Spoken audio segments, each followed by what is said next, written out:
Big boss Malayalam season 5-ലെ 8 കണ്ടസ്റ്റൻറ്റുകളാണ് ഇപ്പോൾ അവിടെ വീട്ടിലുള്ളത്. ഒരാൾ റിനോഷ സുഖമായിട്ട് പുറത്താണ്. ഇതുവരെ എന്താണ് തീരുമാനം എന്നറിഞ്ഞിട്ടില്ല.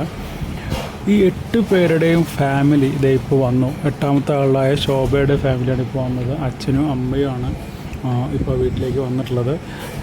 വളരെ സന്തോഷം നൽകുന്നൊരു കാഴ്ച തന്നെയാണ്. കാരണം തീരെ വയ്യാതിരുന്നിട്ടും ശാരീരികമായിട്ട് ഒരുപാട് ബുദ്ധിമുട്ടുകളുണ്ടായിട്ടും അവർ ആ ബിഗ് ബോസ് ഹൗസിലേക്ക് എത്തിയിരിക്കുകയാണ്.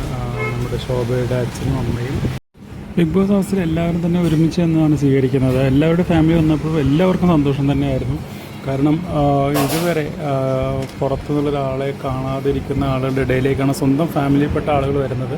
അപ്പോൾ അവരുടെ ആ സന്തോഷം പറഞ്ഞറിയിക്കാൻ പറ്റാത്തത് തന്നെയാണ്. ഇത് അവസാനത്തെ ഫാമിലിയാണ് കേട്ടോ വരുന്നത്. ഇനി റിനോവേഷൻ്റെ കാര്യം എന്താണെന്നുള്ളത് അറിയില്ല. എന്തായാലും ഇപ്പോൾ ശോഭയുടെ അച്ഛനും അമ്മയും ആ ബിഗ് ബോസ് ഹൗസിനകത്താണുള്ളത്.